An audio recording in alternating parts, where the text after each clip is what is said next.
Okay, hello everyone. My name is Elias Manos, and I'm a first-year master's student at the University of Connecticut.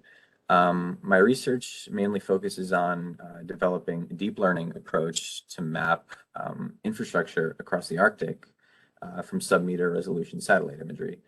Um, I'm also working on developing deep learning approaches to map polygonal tundra landscapes, and that's what I'm going to be talking about today in this presentation.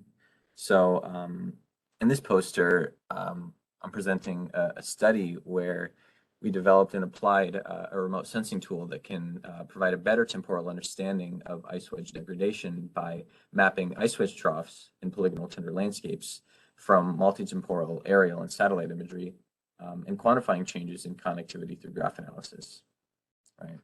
So we know that microtopography associated with ice wedge polygon type dictates water distribution across lowland polygonal tundra landscapes by controlling the balance between inundation and drainage. And this can impact many ecosystem properties like vegetation, carbon flux, and ground thermal regime. However, accelerating ice wedge degradation is catalyzing a microtopographic shift and consequent hydrologic transition, right? So rims of low-centered polygons subside over degrading ice wedges, which drains polygon centers, leading to the development of high-centered polygons with troughs that can become connected as degradation continues, promoting lateral surface water connectivity and landscape drainage. But in recent years, several studies have demonstrated the success of remote sensing in mapping ice wedge polygon morphology, including individual features like troughs across vast geographic scales from high-resolution data, mainly multispectral imagery and LiDAR-derived products. And so given the influence of microtopography in polygonal tundra landscape processes, these remote sensing derived maps can play an essential role in modeling environmental change in the Arctic. So in this study, building off of the recent literature, we present a comprehensive framework for documenting ice wedge degradation over long time scales by detecting troughs from early historical imagery up to the most recent high-resolution satellite imagery and quantifying their connectivity. So our method of utilizing a single deep learning model for trough detection in multi-temporal, multi-source imagery is a novel approach.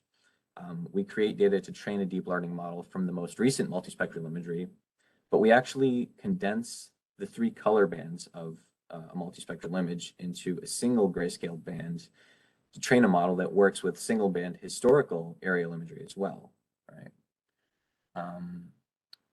But to quantify connectivity, we adopted a method from a recent study that turns extracted trough networks into graphs. Now, graphs are a mathematical data structure made up of a set of nodes connected by edges. And so for simplicity, you can think of a graph as a set of points that can be connected by lines in a 2D space.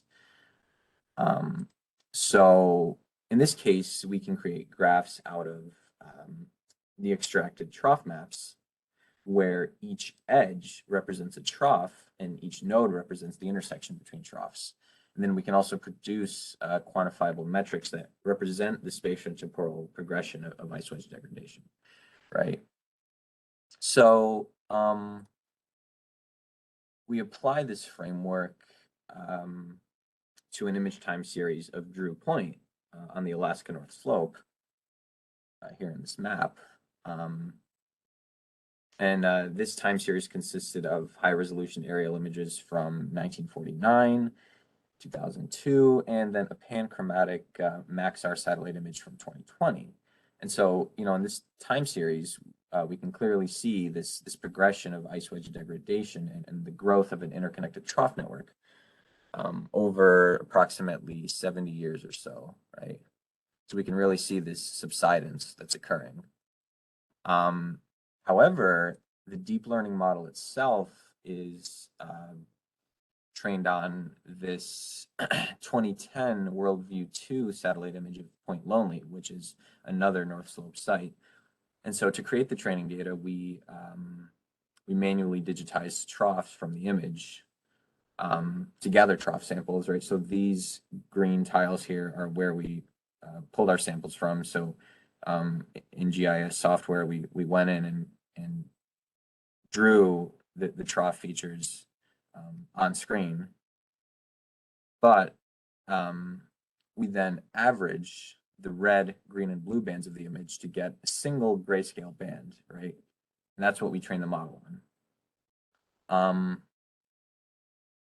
And then we can create, automatically create trough maps from each Drew point image, right, these images, and convert them into individual graphs, which are analyzed with a number of metrics that basically characterize the topology of the network, right?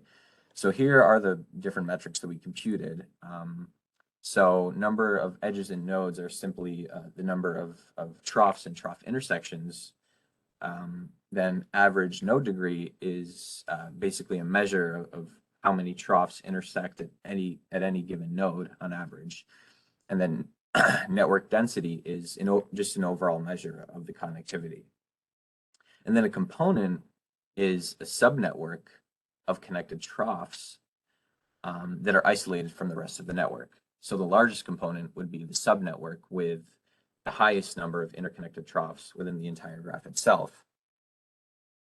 And then finally, total channel length is just the sum of trough length in the graph, right? So then looking at the resulting trough maps, right, so white corresponds to a trough, black is just the background.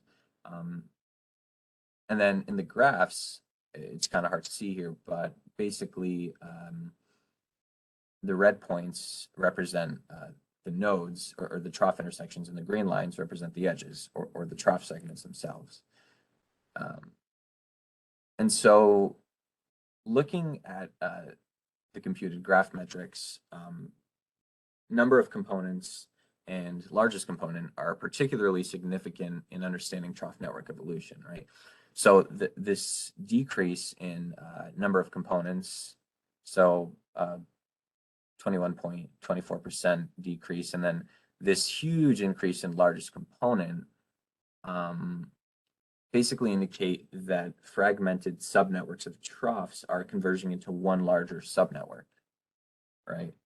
So basically what this means is that the spatial coverage of lateral surface water connectivity is approaching that of the entire study site. And so this suggests that the landscape is much more prone to drainage in 2020 than it was in 1949, right?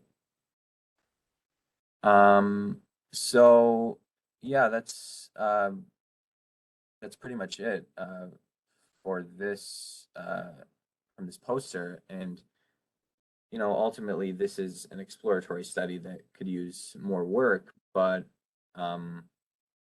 you know, I hope it demonstrates how this kind of approach could be useful as a research tool for those who want to understand how ice wedge degradation has evolved in a study area and its impacts on tundra hydrology. So thanks for watching.